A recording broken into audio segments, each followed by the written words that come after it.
नमस्कार साथियों, मैं रामकृष्ण मौर्य। आप देख रहे हैं अखबार भारत में आप सबका स्वागत है। 16 नवंबर 2024 को विश्व युवा केंद्र चाणक्यपुरी में स्थित सभागार में श्रमिकों की एक महापंचायत हुई, जिसमें विभिन्न संगठनों से करीब 30 संगठन और 500 श्रमिक एकत्र हुए। निर्माण मजदूर अधिकार अभियान के नेतृत्व में इस महापंचायत का आयोजन किया गया, जो कि एक्शन एड के सहयोग से चल रहा था प्रोग्राम। और इस प्रोग्राम को चला रहे थे थानेश्वर दयाल आदिगौड़ और उनकी टीम। और इसमें मुख्य रूप से जलवायु परिवर्तन पे चर्चा हुई कि जलवायु परिवर्तन से क्या क्या परेशानियां होती हैं श्रमिकों को। इस पे मुख्य रूप से चर्चा की। और साथियों, आपको कैसी लगी ये वीडियो? अगर अच्छी लगी तो लाइक, शेयर और इस चैनल को सब्सक्राइब अवश्य करें। धन्यवाद। मुझे समय देने का। बाकी बेंच पे जब सभी साथी बैठे हैं, मेरे अनुभवी हैं, मैं उनका भी सबका धन्यवाद करता हूं, क्योंकि उनसे भी मुझे कुछ ना कुछ अनुभव मिलता रहता है। थानेश्वर जी ने मुझे मौका दिया कि गर्मी के सीजन में निर्माण कर्मचारी किस तरीके से काम कर रहे हैं, आप ग्राउंड लेवल पर जाके देखें और उनकी आवाज़ उठाएं। उनकी आवाज़ के लिए हमारा साथ दिया हमारे आर.के. मौर्य जी ने, क्योंकि ये चैनल चला रहे हैं अखबार भारत के नाम से। हमने ग्राउंड लेवल पे जाके देखा कि किस तरीके से निर्माण कर्मचारी, हमारी माँ, बहनें, बेटियां और साथीगण सड़क पे काम कर रहे हैं चिलचिलाती धूप के अंदर। जबकि सरकार ने ये घोषणा की थी 12 बजे से 3 बजे तक उनको रेस्ट दिया जाएगा, लेकिन हमने खुद जाके चेक किया, हमारी पूरी टीम लगी रही और हमारे टीम ने जब आवाज़ उठाई और दिखाया अखबार भारत के नाम से चैनल ने, तो सरकार ने उन ठेकेदार, जो बड़े बड़े ठेकेदार हैं, उनको निर्देश दिए नारियल पानी, ठंडे पानी की व्यवस्था, जिस तरीके से भी किसी भी तरीके से कर्मचारी को जो छूट मिलना चाहिए 12 से 3 बजे तक, वो भी छूट लागू कर दी। तो आप अगर संगठन के साथ जुड़े रहेंगे, अपने यूनियन लीडर को कोई भी परेशानी है वो बताएंगे, तो उस पे हमारे साथीगण जाके आपके साथ काम करेंगे और आपकी आवाज़ उठाएंगे। मैं सुनील जी यहाँ बैठे हैं, जो हाई कोर्ट में हमारी पिटीशन लगाते रहते हैं, आवाज़ उठाते रहते हैं। आज तक मेरी उनसे डायरेक्ट बात नहीं हुई, लेकिन मैं उनसे एक बात और रखूँगा सुनील जी से, कि निर्माण कर्मचारी काम करते हैं, दिहाड़ी लगाते हैं, लेकिन उनकी दिहाड़ी नहीं मिलती है, तो वो किस एक्ट के तहत कंप्लेंट करें, शिकायत करें, उनको उनकी दिहाड़ी का पैसा मिल जाए। क्योंकि आज लेबर डिपार्टमेंट ये कहता है निर्माण कर्मचारियों के लिए हम घर पे कोई शिकायत नोटिस नहीं भेज सकते। तो मैं उनसे अनुरोध करूंगा कि निर्माण कर्मचारी जब काम करते हैं, चाहे जेंट्स हो या लेडीज हो, उनके दिहाड़ी के पैसे रोक लिए जाते हैं ज़्यादातर मालिकों के, ठेकेदारों के द्वारा। तो उनकी कंप्लेंट के लिए भी आवाज़ उठाएं, चाहे हाई कोर्ट में कोई कंप्लेंट लगानी पड़े या एक्ट में संशोधन कराना पड़े, तो उसके लिए भी आप जो ना प्रयास करें। हम सब साथी, मेरे साथीगण जितने भी बैठे हैं, हम सब साथी आपके साथ हैं। धन्यवाद। क्योंकि ज़्यादा समय नहीं है, समय के देखते हुए मैं अपनी बात यहीं समाप्त करता हूँ। शुक्रिया अशरफ भाई, आपने बात रखे, अपने अनुभव रखे। साथियों, जो अगला हमारा एक छोटा सा प्रस्तुति है वो नाटक के रूप में है। तो मैं अभी हमारे जो स्टेज पर बैठे हैं सभी साथियों का, सभी नेतागणों का धन्यवाद करना चाहूँगा कि इन्होंने अपनी बात रखी। और आप नाटक के लिए थोड़ा सा हमें व्यवस्था करनी होगी, तो मैं स्वागत करते हुए कि इनसे निवेदन करूँगा कि वो आगे अपना स्थान ग्रहण करने के लिए। और अमजद जी को मैं आमंत्रित करता हूँ, आप ध्यान से उनकी बात सुने। अमजद भाई।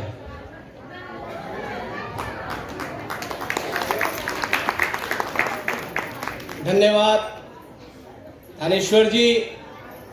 इस मंच पे उपस्थित हमारे तमाम निर्माण मजदूर साथी, उनके संगठन के पदाधिकारीगण और विशेष रूप से एक्शन एड के कर्ता धर्ता जो दिल्ली में और हिंदुस्तान को देखते हैं, उन तमाम साथीगण और जो जर्मन फेडरेशन है जिसकी सहयोग से लगातार पिछले 2 सालों से इस तरह का कार्यक्रम संगठनों को मजबूत करना, मजदूरों को जागरूक करना, मजदूरों को संगठित करने के लिए सहयोग प्रदान कर रहे हैं, उनका विशेष रूप से धन्यवाद। और आज इस कार्यक्रम को आयोजन कर पंचायत बुलाने के लिए भी धन्यवाद। साथियों, जैसा कि अभी हमारे साथी ने कहा और हमारे तमाम यूनियन के पदाधिकारियों ने कहा कि निर्माण मजदूर कल्याण बोर्ड उससे प्राप्त सुविधाएं लेने में दिक्कतें हो रही हैं, कठिनाइयों का सामना करना पड़ रहा है, चाहे वो पंजीकरण हो, रिन्यूअल हो। पंजीकरण कराने के बाद नवीनीकरण कराने के उपरांत भी सालों साल से उनको आर्थिक सहायता नहीं मिल रही है, क्योंकि दिल्ली में चुनी हुई सरकार और उप राज्यपाल यानी केंद्र सरकार और दिल्ली सरकार के आपस की लड़ाई में दिल्ली का तमाम मजदूर पिसता जा रहा है। चाहे वो निर्माण मजदूर हो या दूसरे असंगठित क्षेत्र के मजदूर हो या फैक्ट्री में काम करने वाले हो, कॉन्ट्रैक्ट लेबर हो, डेली वेजेस लेबर हो, मिनिमम वेज पे हो, झल्ली पटरी पे हो, रेली पटरी के काम करने दिल्ली के 65 लाख मजदूरों के साथ दिल्ली की सरकार जिस वादे के साथ, जिस मजबूती के साथ, जिस वचन के साथ, जिस सहयोग और समर्थन के साथ, विश्वास के साथ चुनकर आई थी, आज 13वें वर्ष में वो सरकार मजदूरों के साथ कुटराघात और उनके सम्मान के साथ जो उनको मिलना चाहिए, जो अधिकार मिलना चाहिए, उस पर हमला किया है। इस बोर्ड को बनाने के लिए देश के सैकड़ों मजदूरों ने अपनी कुर्बानियां दी हैं, सैकड़ों यूनियन के नेताओं ने कुर्बानियां दी है और लंबे संघर्ष के बाद ये कानून आया 96 में। कानून आने के बाद आपको फायदा मिल सके, हक मिल सके, उस हक को दिलाने के लिए तमाम राज्यों में बोर्ड बनवाना, योजनाओं को लागू कराने का जो प्रयास किया गया। और बड़ा दुख की बात है कि जब से ये सरकार जिस वादे से निर्माण मजदूरों के पैसे, निर्माण मजदूरों की वोट से ये सरकार दिल्ली में जो बनी थी, सबसे पहला हमला अगर किसी बोर्ड में हुआ तो दिल्ली के कल्याण बोर्ड पे हुआ। और लगातार पिछले 5 वर्षों से किसी भी मजदूरों को, चाहे वो देहांत का हो, शैक्षिक सहायता हो, वैवाहिक सहायता हो, मैटरनिटी बेनिफिट हो, कुछ भी मिल नहीं रहा, बंद है। और लगातार कोई ना कोई अड़चने, जो मजदूर मर गए हैं उनके क्लेम पे वेरिफिकेशन के नाम पे भ्रष्टाचार कर रही है। तो साथियों, जो साथियों ने कहा है कि उसको अपने अधिकार को लेने के लिए हम सबको संगठित होना होगा, एक होना होगा और दिल्ली सरकार को जगाने की कोशिश करनी पड़ेगी, इनको बताना पड़ेगा। और आपके पास आने वाला 3 महीना सबसे बड़ा हथियार है, क्योंकि अगले वर्ष फरवरी में दिल्ली में विधानसभा का चुनाव है। तमाम आम आदमी पार्टी, कांग्रेस पार्टी, विभिन्न राजनीतिक दलों के कार्यकर्ता, जैसे आपने देखा हमारी साथी परवीन ने आपके सामने एक नाटक किया है, उस नाटक के माध्यम से आपके बीचों में कार्यकर्ता, राजनीतिक दल के लोग वोट मांगने आएंगे, आपको लुभाने की कोशिश करने आएंगे। तो आप उनसे सीधा पूछना, मेरा अधिकार, मेरा पैसा कहाँ है? जो मुझे अधिकार मिलना चाहिए क्यों नहीं मिल रहा? जो मैं लाभ मिलना चाहिए क्यों नहीं मिल रहा? और मिलेगा तो कब मिलेगा? और अपनी वोट से उनको अपनी ताकत का एहसास कराएंगे। तो साथियों, दिल्ली के अंदर जैसे आज हमें एक्शन एड और जर्मन फेडरेशन की तरफ से मदद मिली और आप सबको यहाँ पे बुलाया गया, आपको आपके अधिकारों के बारे में जागरूक करने के लिए। आज का जो विषय है इस महापंचायत में कुछ जलवायु परिवर्तन, और आप नाम सुन रहे होंगे जस्ट ट्रांजिस्ट, ये एक नया स्लोगन है, क्योंकि जलवायु परिवर्तन पिछले 12 साल से चल रही थी। अब एक 2 वर्ष पूर्व में जस्ट ट्रांजिस्ट एक आया है। और ये जलवायु परिवर्तन और जस्ट ट्रांजिस्ट आपसे क्यों संबंधित है और विशेषकर निर्माण मजदूरों से क्यों संबंधित है? आपके रोजगार, आपके आवास, आपके अधिकार, आपके जीवन यापन से संबंधित है। हम लोगों ने निर्माण मजदूर अधिकार अभियान का गठन आज से 12 वर्ष पूर्व में 22 दिसंबर को किया था। 3 साथियों ने मिलकर लगा कि दिल्ली में एक योजना थी, बोर्ड है, बोर्ड में जब स्कीम बढ़ी तो बहुत सारी यूनियन का गठन हुआ और आज सैकड़ों के तादाद में निर्माण मजदूरों के बीच में कार्य करने वाले लोगों का संगठन है। लेकिन संगठन तो बन गया, उनको संगठन के साथियों को संगठित करना, उनको जागरूक करना, उनको प्रशिक्षित करने के लिए निर्माण मजदूर अधिकार अभियान का हम लोगों ने गठन किया। और उस गठन में अभी तक सैकड़ों यूनियन के नेता हम लोगों ने पैदा किए और अधिकार के लिए जब हम लोगों ने लंबी संघर्ष की, उस संघर्ष में हमारी जीत भी हुई और कामयाबी हुई। और ये फख्र से मैं ये बात आपके बीच में रखना चाहता हूं कि निर्माण मजदूर अधिकार अभियान ने दिल्ली में जब जब जो चीज उठाया या जिस मुद्दों को लेके चले या जिस अधिकार की बात की, उस पे हमने जीत हासिल की है। और जीत कब हासिल की? हमारे सैकड़ों यूनियन के साथियों के, संगठनों के सदस्यों, मजदूरों के सहयोग से, चाहे वो आपके योजना को बढ़वाने की बात हो या योजना को सही तरीके से लागू करने की बात हो। तो निर्माण मजदूर अधिकार अभियान का गठन 22 दिसंबर 2012 को हम लोगों ने दिल्ली स्थित इंडियन सोशल इंस्टीट्यूट में किया था। और आज अगला दिसंबर 22 दिसंबर को हमारे 12 वर्ष पूर्ण होने जा रहे हैं। इन 12 वर्षों में निर्माण मजदूर अधिकार अभियान की उपलब्धि है कि हमने 60 ऐसी बैठकें संगठन, संस्थाओं, विभिन्न रिसर्चों या जो हमारे बुद्धिजीवी उनके साथ हम लोगों ने लगातार जो हम बैठकें करते हैं 60 कर पाए। दिल्ली सरकार के जो हमसे संबंधित विभाग हैं, मंत्री हैं, मुख्यमंत्री हैं, उनके साथ हमने 45 ऐसे बैठकें करके निर्माण मजदूरों के अधिकारों के लिए संघर्ष को दिलाने के लिए हमने जीत हासिल की। और आगे भी जो समस्याएं आपके बीच में आ रही हैं, जो समस्या पिछले कई वर्षों से उत्पन्न हो रही है, उसका कारण है कि हमारे अंदर बिखराव है। मजदूर भी आज दिल्ली में उस तरह से जागरूक नहीं हो रहा, मजदूर भी आए और चले जा रहे हैं। आज पुनः आपको संगठित होने, एक होने, संगठन को जागरूक होने, संगठन को मजबूत करने की जरूरत है। और तभी हम अपने अधिकारों को, जो ये समस्या उत्पन्न है, उसको ले सकते हैं। चाहे वो पोर्टल की समस्या है, आपके रजिस्ट्रेशन में रिन्यूअल में पोर्टल की समस्याएं हैं, जिले कार्यालय में भ्रष्टाचार की बात है, क्योंकि भ्रष्टाचार की जननी भी हम समय है। भ्रष्टाचार विभाग के कार्यकर्ताओं को भ्रष्टाचारी बनाने में भी हमारा भी हाथ है। और हम इस कारण आज पूरा लेबर डिपार्टमेंट का पूरा कंस्ट्रक्शन बोर्ड का स्टाफ भ्रष्ट हुआ है। तो उसमें यूनियन का भी सहयोग है। हमें चेतना होगा, जागना होगा कि आज से 4 साल 5 साल पहले आपकी इज्जत, आपकी सम्मान वो थी कि आप जाते थे तो अधिकारी उठता था, और आज आप उनके लिए उठते हैं। आज आप उनके लिए चाय नाश्ता पहुंचाते, खलवात के लिए करते थे। तो साथियों, इस वर्ष में आपके पास समय है कि आप जागरूक होइए, संगठन के लोग सचेत होइए। आपको अपने अधिकार बचाने हैं, आपको अपना कानून बचाना है, निर्माण मजदूरों को अधिकार दिलाना है। तो निर्माण मजदूर की यूनियन को जागरूक और स्वेच्छा से भ्रष्टाचार बंद करने के लिए प्रयत्न करना होगा। और इन अधिकारियों को बताना होगा ये पैसा जो आज तनख्वाह मिल रही है, वो निर्माण मजदूरों के खून पसीने से इकट्ठा किया हुआ 44 करोड़ रुपए जो है उससे दिया जाता है। और उनका काम है हमारा रजिस्ट्रेशन करना, रिन्यूअल करना, आपको अपना अधिकार देना, लाभ देना। और ये लाभ लेने के हमें किसी को चमन्नी देने की जरूरत नहीं है। चाहे वो यूनियन का साथी मांगे, चाहे वो अधिकारी मांगे या कर्मचारी मांगे, उसको जूते निकालिए और मारिए, देखिए कैसे आपका काम नहीं होता है।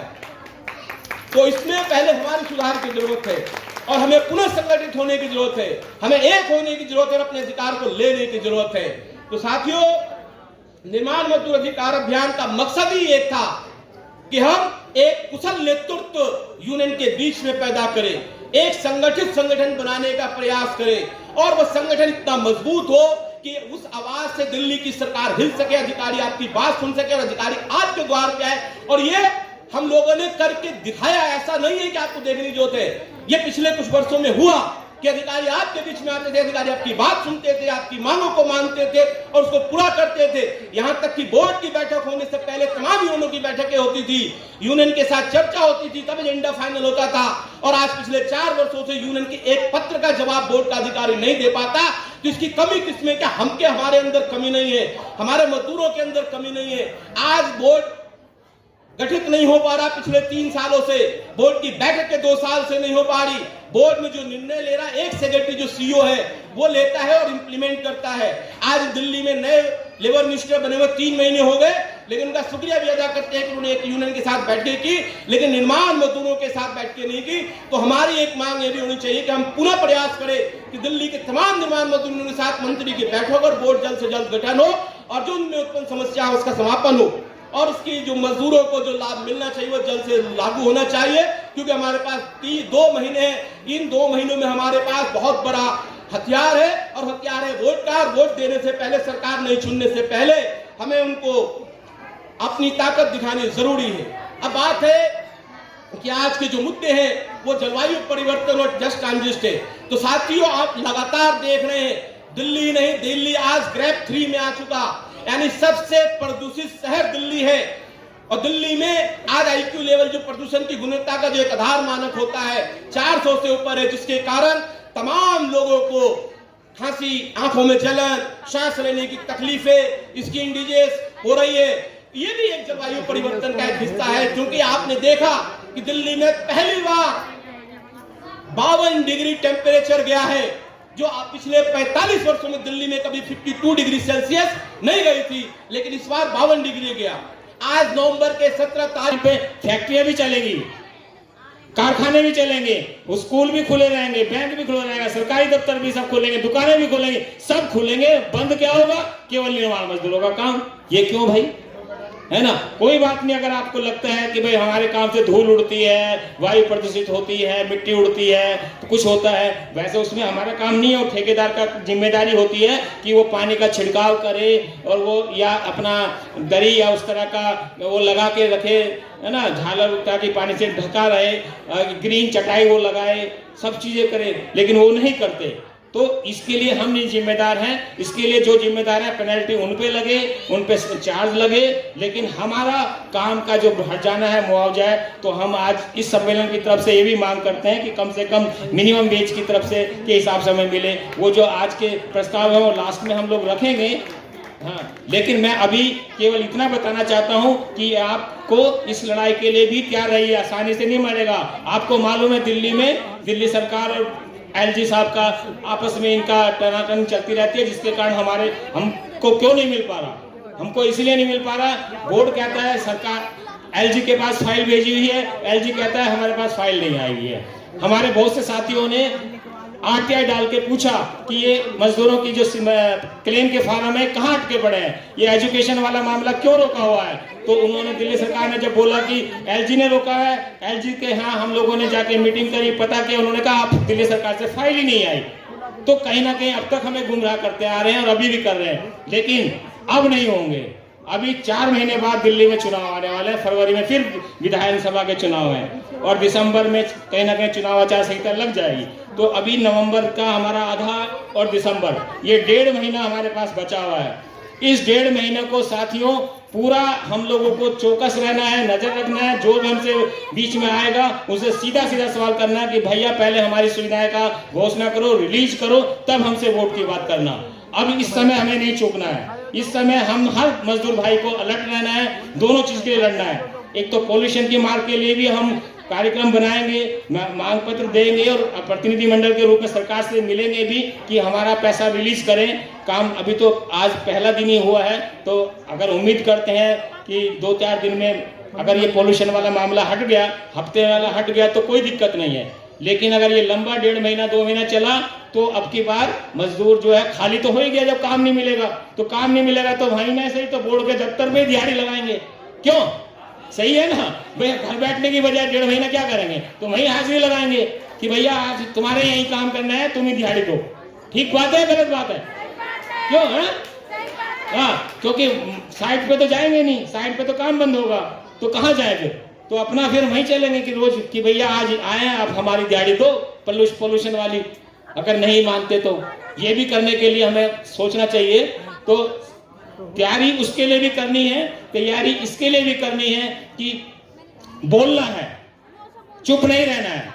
हमें नेता लोग जो गुमराह करते हैं, आएंगे कुर्ते पहन के और आपको वोट के लिए कुछ भी कह देंगे, जैसे पेंशन के फार्म विधायक लोग भर रहे हैं, झूठ बोल के भर रहे हैं कि आपका 60 साल का पेंशन का फार्म, कोई घोषणा नहीं है, कोई नहीं मिलने वाला। उसके बाद आप लोग भरोगे, वोट दे दोगे और रद्दी की टोकरी में जाएंगे। तो इस तरह से गुमराह भी नहीं होना है। तो हम लोगों को एक अपना डट के सवाल करना है कि भाई पहले मेरे बच्चे का पैसा स्कूल में ट्रांसफर करवाओ, मेरा जो पेंशन का है वो लागू करवाओ, ठीक है ना? पैसा है, ऐसा नहीं है डिस्ट्रिक्ट के अंदर दिल्ली में 11 जिले, हर जिले में 200-300 फार्म क्लेम के रुके हुए हैं। लगभग 2000 के करीब मजदूरों के आवेदन पेंडिंग है बोर्ड के दफ्तर के।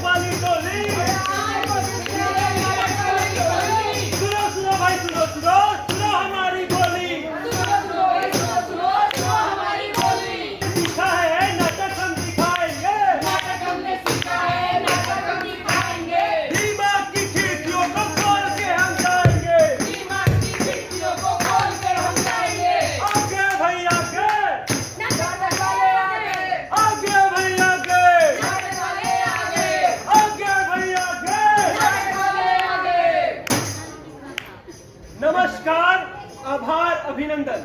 हम सभी कलाकार आप सभी का निर्माण मजदूर महापंचायत में हार्दिक स्वागत करते हैं। जैसा कि आप सभी को पता है, हम आपके लिए एक छोटा सा प्यारा सा ज्ञान से भरपूर नुक्कड़ नाटक लेकर आए हैं और हमारे नुक्कड़ नाटक का शीर्षक है मजदूर का दर्द। तो ज्यादा समय न लेते हुए शुरू करते हैं नुक्कड़ नाटक। नुक्कड़ नाटक।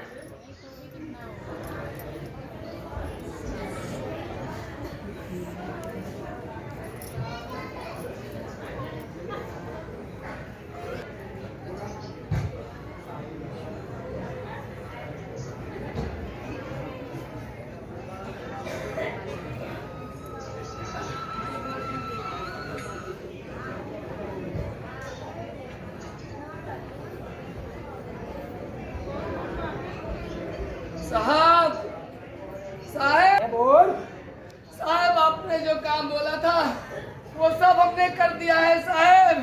साहब सुबह से खाली पेट लगा हूँ साहब, बहुत भूख लगी है साहब।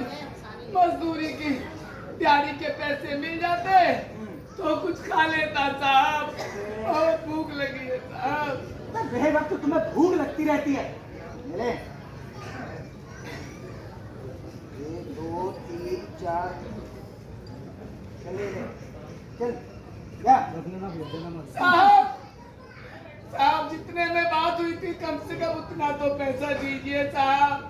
जितने दे रहा हूँ उतने रख ले साहब, दिहाड़ी के हिसाब से तो बहुत कम है साहब। जितने दिए हैं उतने रख ले, नहीं तो इन्हें भी वापसी ले लूंगा। और सुन, कल जल्दी आ जाइए, और भी काम पड़ा हुआ है। अरे साहब 2 घंटे आपने अधिक कार्य कराया, ऊपर से पूरी दिहाड़ी भी नहीं दे रहे हो साहब। पूरा पैसा तो दे दीजिए। जबान चलाने लगा है, बहुत बोलता हूँ। हटा कैसे साले, जूता निकाल के मारूंगा। और हाँ, इससे काम पे मत आना, अल्लाह कहीं का। कैसे भावड़ा कहाँ लेके जा रहा है? चल।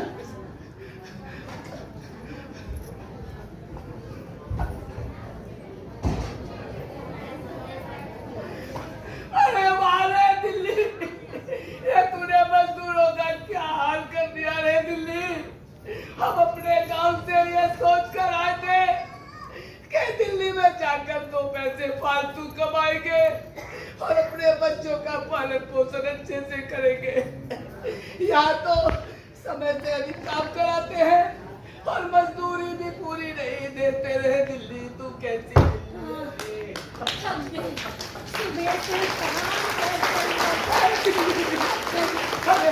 तूने तो हमारे पेट पे लात मार दी है दिल्ली। हमारे मजदूर तेरा कोई वजूद नहीं है। अरे भाई क्यों रो रहे हो? क्या परदेश से आए हो? हाँ बहन, गांव से आया था ये सोचकर कि दिल्ली में जाकर 2 पैसे अधिक कमाऊंगा बहन, लेकिन यहाँ तो मजदूरों का बहुत बुरा हाल है बहन, बहुत बुरा। सही कह रहे हो भैया, यहाँ पे प्रवासी मजदूर की तो कोई इज्जत ही नहीं है। अरे बहन, सुबह से भूखा लगा था, खाने को कुछ नहीं दिया मालिक ने, और दिहाड़ी भी बहुत कम दी है बहन। पर पेट भोजन नहीं है, रहने का ठिकाना भी नहीं है। अरे फुटपाथ पे रहकर गुजारा करना पड़ता है। मैं सही कह रहे हो भाई साहब, दिक्कतों की तो पूछो ही मत। अरे हाँ भैया, लो लो लो पानी पियो भैया, पानी पियो। हाँ अरे भैया, दिक्कतों की तो पूछो ही मत। अरे आदमी को, राजमिस्त्री को काम मिल जाता है, पर हम महिलाओं को भवन निर्माण में जल्दी कोई काम नहीं देता। कहते हैं बच्चे छोटे हैं, नहीं आना, बच्चों की जिम्मेदारी कौन लेगा? अच्छा तुम पेट से हो, मत आना। अरे ये तो छोड़ो भैया, वेतन भी बहुत कम देते हैं। जो पुरुषों को देते हैं, हम महिलाओं को तो उसका आधा भी नहीं देते। और ये भी छोड़ो भैया, अपना हाल हम क्या कहे, किसको कहे? काम के लिए जाते हैं तो वो मालिक और ठेकेदार गंदी गंदी निगाहों से हमें देखते हैं, हमारे को अश्लील शब्द कहते हैं, छेड़ते हैं, टच करते हैं। भैया हम कहाँ जाए, किसको बोले? अगर हम अधिकारी से शिकायत करें तो हमें काम पे से निकाल देते हैं। अब इस दिल्ली में हमें यही सहना पड़ेगा भैया, कोई हमारी सुनने वाला नहीं। अरे बहन, मुझे तो लगता है तुम भी मेरी तरह सताए हुए मजदूर हो बहना। हाँ भैया, मैं कुली हूँ, मसाला बनाती हूँ, तराई करती हूँ और ईंटा ढोती हूँ, पर हमारी इज्जत नहीं है। कहने को हम मजदूर हैं, हमारे हाथ बड़े हैं, परंतु हम आज भी वही खड़े हैं। अरे वोट मुझे ही दीजिएगा, मुझे जिताइएगा। बिल्कुल आप ही को वोट देंगे। बिल्कुल मुझे ही वोट दीजिएगा, बिल्कुल। अरे लो इनको अपनी चिकनी चुपड़ी बातों में फंसाता हूँ और 2 वोट अपने तरफ बटोरता हूँ। अरे क्या हो गया भैया, क्यों इतने परेशान हो, क्या हो गया? अरे क्या बताएं साहब, अपने घर से बीवी बच्चों को छोड़कर दिल्ली आए थे। हाँ। 2 पैसे ज्यादा कमाएंगे और घर का पालन पोषण के लिए भी देंगे। अच्छा। लेकिन बच्चों का पेट भरना तो दूर, अब तो अपना भी पेट नहीं भर पाएंगे भैया दिल्ली में। अरे भैया ये तो छोड़ ही दो, हम महिलाओं को तो देखो, हम किसको बोले, किसको अपनी व्यथा गए? अरे हमारी सुनने वाला कोई भी नहीं है, हमारे बच्चों को शिक्षा का अधिकार नहीं मिलता, हमको अपने स्वास्थ्य का अधिकार नहीं मिलता, प्रसूति का लाभ नहीं मिलता। आप बताओ हम क्या करें, कहाँ जाए, किसके पास जाए? अरे एक मिनट, अभी ये जगन्नाथ जिंदा है। बस आपको एक काम करना है कि आपको अपना कीमती वोट मुझे देना है। आपका जो दुख है, दर्द है, पीड़ा है, उसके लिए हमारी सरकार है। बस आपको अपना कीमती वोट मुझे देना है। सरकार की जो भी सारी योजनाएं हैं उसका लाभ मैं आप तक पहुंचाऊंगा। बस वोट आप मुझे चुनाव आया नहीं, वोट मांगने आ गए, समय पर तो कभी काम नहीं आते। वोट मांगने में सबसे पहले आपको तो पता नहीं होगा, पिछली गली में 2 मजदूरों की मृत्यु हो गई। अरे तो आपको क्या कार्य करा नहीं गया? अरे वो दूसरी पार्टी वाले अफवाह फैलाए। विकास का कार्य में समय लगता है, ऐसे नहीं विकास हो जाता है, समय लगता है विकास अरे में। कितना समय लगेगा? पूरा टाइम समय 5 साल में आपका समय का व्याधि करते रहे, फिर भी आपका कुछ नहीं निकला। अरे ऐसी बात नहीं है। मुझे वोट दीजिएगा, सरकार में ही बनाइएगा। मैं जितनी भी आपकी दुख तकलीफ है सब दूर कर दूंगा। बस मुझे जिताइएगा आप लोग, ठीक है? अच्छा मैं चलता हूँ, ठीक है? मुझे जिताइएगा। देखा बहन, देखा नेताजी इस तरह से वादे करके बहुत आते और चले जाते हैं, लेकिन करता मजदूर के बारे में कोई नहीं सोचता। अरे आप पे तो मुसीबतों का पहाड़ टूटा पड़ा है। बिन मौसम की बरसात में, तपती धूप में, कड़कड़ाती ठंड में आपको काम करना पड़ता है। आप जैसे मौसम की मार झेलते हैं, आपको उसे अपने लड़ना पड़ेगा, अपने अधिकारों के लिए आपको ऐसे लड़ना पड़ेगा, एकजुट रहना पड़ेगा, तभी आप कुछ कर सकते हैं जीवन में। पर भैया आप कौन हैं? क्या आप भी कोई नेता है भैया? नहीं, मैं कोई पार्टी से नहीं आया हूँ, हमारा तो संगठन है, दिल्ली असंगठित निर्माण मजदूर यूनियन। दिल्ली असंगठित निर्माण मजदूर यूनियन। हाँ जी, क्या भैया, ये भी कोई पार्टी है? नहीं, एक संस्था है जो आप लाचारों बेचारों मजदूरों की सहायता करती है, उनकी सहायता के लिए लड़ती है, आपको बहुत सारी योजनाएं दिलाती है, जैसे 2 बच्चों की शिक्षा के लिए आर्थिक सहायता, शादी के लिए आर्थिक सहायता, अच्छा, औजारों के लिए ऋण, अच्छा, वृद्धा पेंशन। हाँ, यही नहीं, दुर्घटना में अगर मजदूरों को कुछ हो जाए तो उनके परिवार को मुआवजा दिलवाने में हम आपकी मदद करते हैं। हम ये तो बहुत अच्छा है। लेकिन भैया, हम इसके लिए हमें क्या करना होगा? अरे आपको हमारा सदस्य बनना पड़ेगा, हमारी वो संस्था का सदस्य बनना पड़ेगा, और आपके लिए हम लड़ेंगे। आपकी समस्या हमारी समस्या। अच्छा भैया, मैंने सुना था कि दिल्ली श्रम कल्याण बोर्ड भी है, वो भी सुविधाएं देता है, क्या आप जानते हैं? अरे उसी से तो लड़ेंगे आपकी समस्याओं के लिए। आपका हक आपको दिलवाएंगे हम। हमारा हक हमें हाँ। दिलवाएंगे? अरे बहना, हमें दिल्ली श्रम कल्याण बोर्ड से जोड़ देंगे? बहना बिल्कुल जोड़ेंगे, हम आपकी सहायता करेंगे। मजदूर यूनियन जिंदाबाद! मजदूर यूनियन जिंदाबाद! मजदूर यूनियन। तो जैसा कि आप सभी ने देखा कि हमारे मजदूर भाई और बहनों को क्या क्या दिक्कतों का सामना करना पड़ता है, अगर हम एक साथ होकर एकजुट होकर अपने अधिकारों के लिए लड़ेंगे तो हमें अपने अधिकार जरूर मिलेंगे। आशा करते हैं कि आप इस नुक्कड़ नाटक के माध्यम से जागरूक हुए होंगे। हाँ, हम मजदूर हैं, अपने खून पसीने की कमाते हैं, अपने मेहनत की खाते हैं। हाँ, हम मजदूर हैं। हाँ, हम मजदूर हैं। हाँ, हम मजदूर हैं।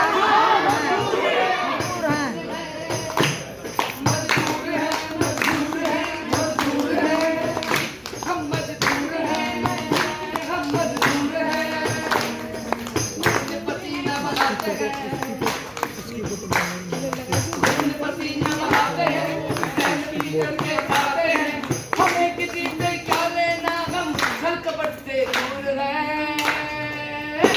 मजदूर है, मजदूर है, मजदूर है, मजदूर है, मजदूर है, मजदूर है, मजदूर है।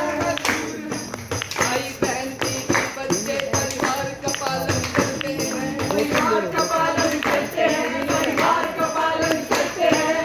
जिम्मेवारी की गतिविधि उनको थोड़ा इधर होना चाहिए था। देख ही नहीं रहा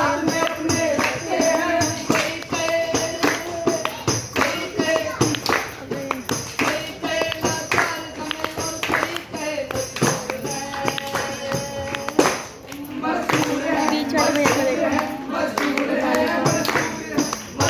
को देखो, देख रहा बहुत क्लियर दिख रहा है इस वाले में।